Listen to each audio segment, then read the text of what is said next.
할렐루야.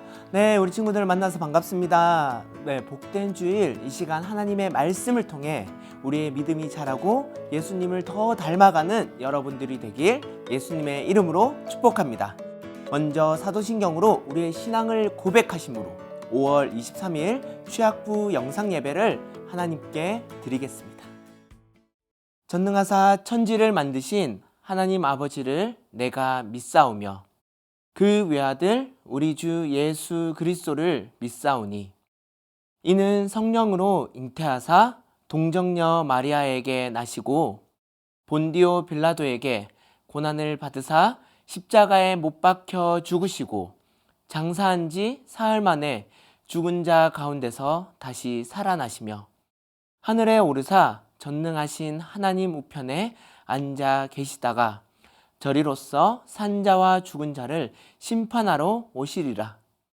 성령을 믿사오며 거룩한 공예와 성도가 서로 교통하는 것과 죄를 사하여 주신 것과 몸이 다시 사는 것과 영원히 사는 것을 믿사옵나이다. 아멘.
오늘 함께 나눌 말씀은 역대하 12장 1절부터 16절 말씀입니다.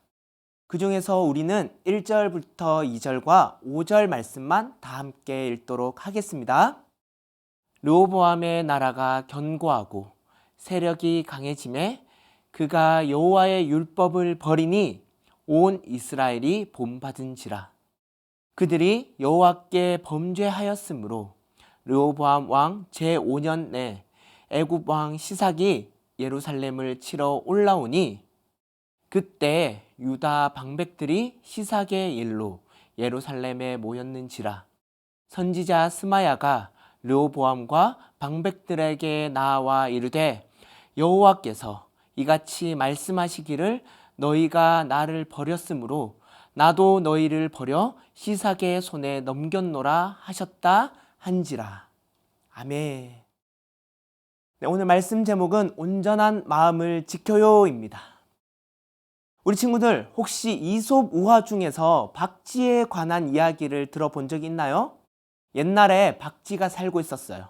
이 박쥐는 쥐처럼 생겼지만 날개가 있어서 새와 같은 모습도 가지고 있었어요. 이건 박쥐 자신에게도 헷갈렸던 부분이었죠.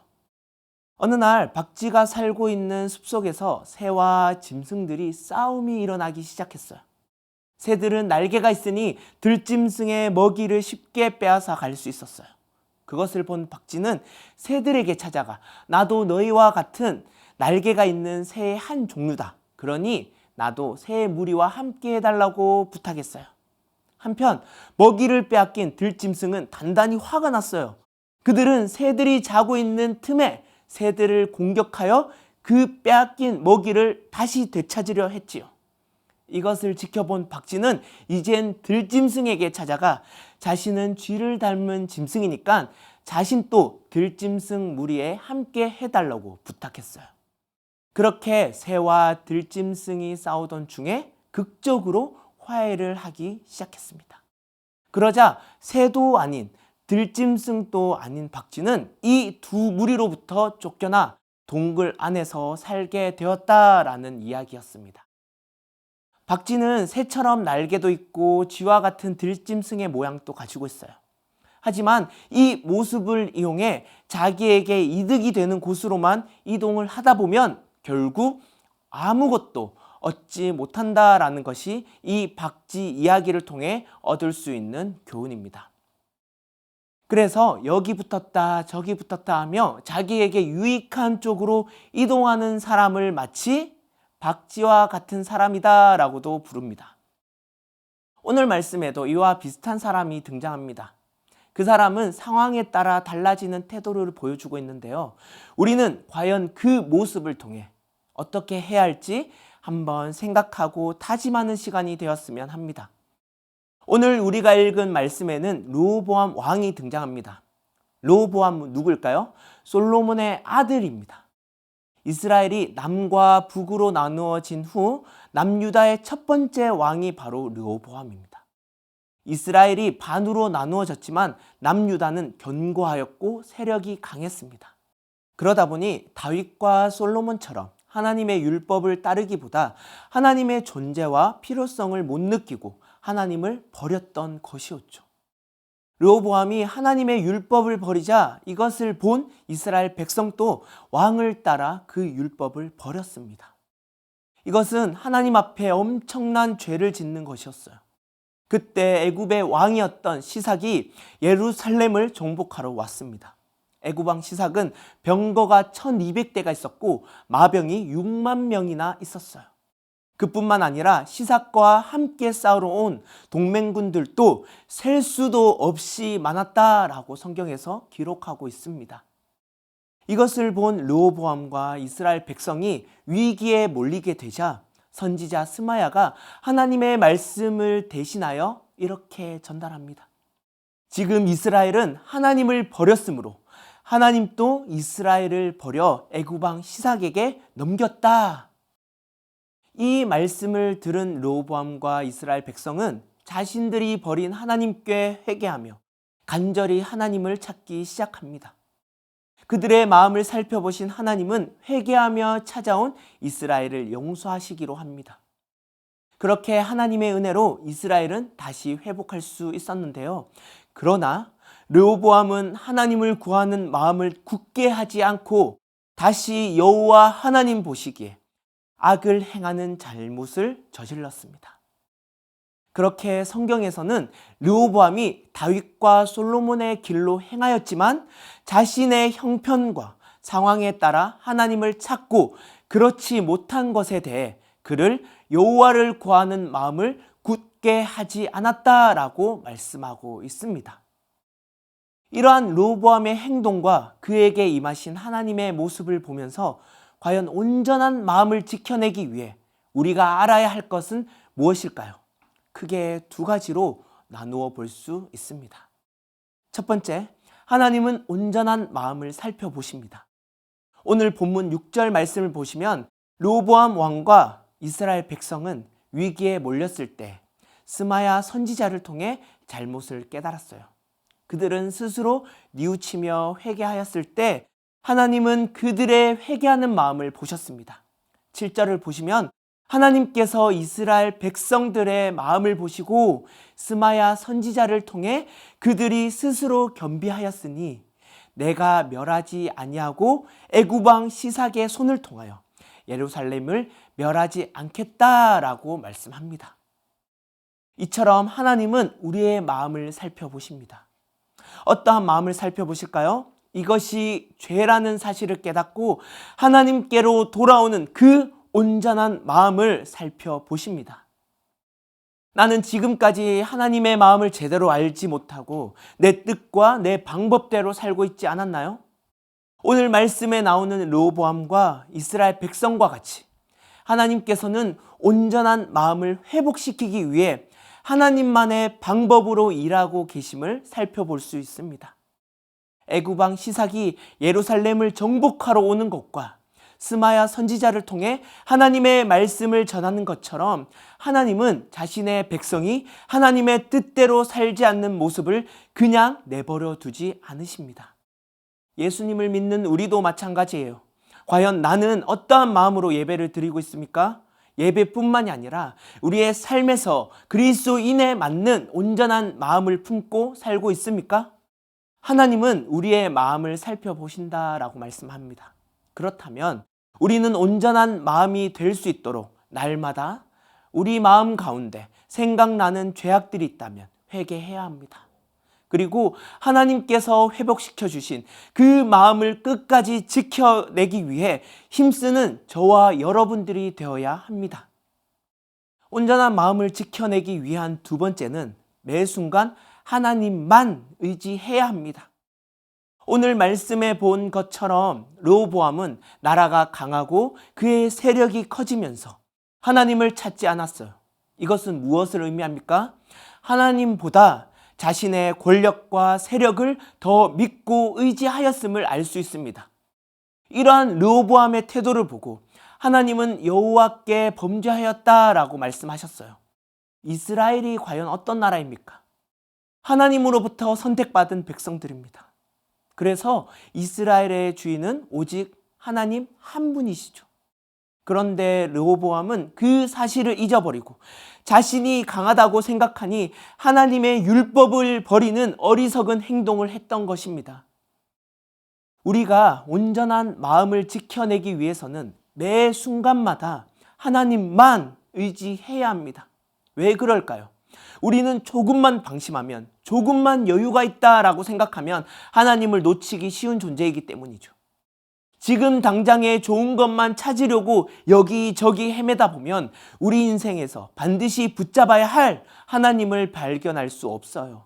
꼭 기억할 것은 우리에게 이득이 되는 것을 찾기보다 확실한 것에 끝까지 의지해야 합니다. 특별히 우리는 예수님으로부터 구원을 받은 존재입니다.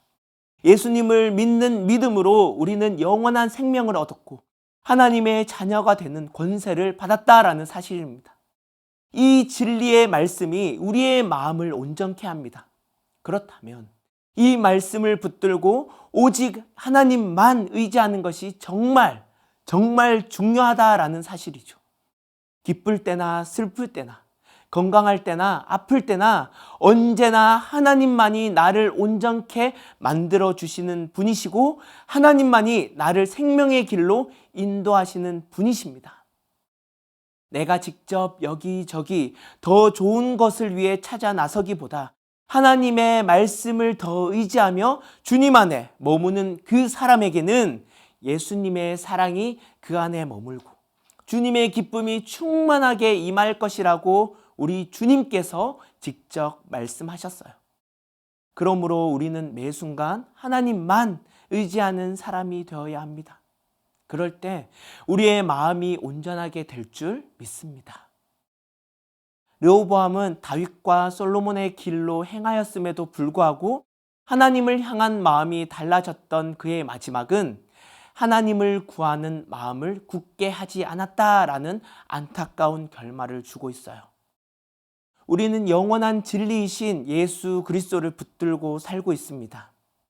우리 주님은 나의 생각과 환경을 넘어 절대적으로 의지해야 할 분이십니다. 오히려 주님께 날마다 나아가며 내 안에 주님과의 관계를 방해하는 죄를 회개할 때 우리의 마음은 온전하게 회복될 줄 믿습니다. 그리하여 정말 그리스도인다운 모습으로 하나님과 사람들 앞에서 좋은 본이 되는 여러분들이 되길 바라요. 하나님은 결코 여러분들을 포기하지 않으십니다. 여러분들이 언제든지 하나님을 구하시면 하나님의 뜻과 하나님의 방법대로 여러분들을 인도해 주실 것입니다. 그러니 나 혼자 여기저기 헤매지 마시고 우리 구주이신 예수 그리스도만으로 온전한 마음을 지키는 저와 여러분들이 되길 예수님의 이름으로 간절히 축복합니다. 이 시간 다 같이 기도하겠습니다. 참 사랑이시고 은혜와 진리가 충만하신 하나님 아버지, 이 시간 우리가 하나님의 말씀을 붙들고 주님 앞에 나아갑니다. 아버지, 저희들 가운데 이 생명의 말씀을 부어주시고 저희들 가운데 예수 그리스도의 영을 허락해 주시니 그 말씀과 그분의 진리에 따라 우리가 날마다 하나님의 뜻을 위해 살아갈 수 있는 귀한 주님의 자녀가 되게 하여 주시옵소서. 우리들의 힘으로 여기저기 헤매는 것이 아니라 영원한 생명이신 예수 그리스도만 의지하며 주님께만 붙어있는 귀한 주님의 자녀들 되게 하여 주시옵시고 오직 주님으로부터 오는 참된 기쁨과 평안함으로 이 세상 가운데 좋은 본이 되게 하여 주시고 빛과 소금의 역할을 잘 감당할 수 있는 우리 취학부 친구들이 되게 하여 주시옵소서. 그렇게 하실 주님을 찬양하며 이 모든 말씀 살아계신 예수 그리스도 이름으로 감사하며 기도드리옵나이다. 아멘. 이 시간 우리 주기도송으로 예배를 마치겠습니다.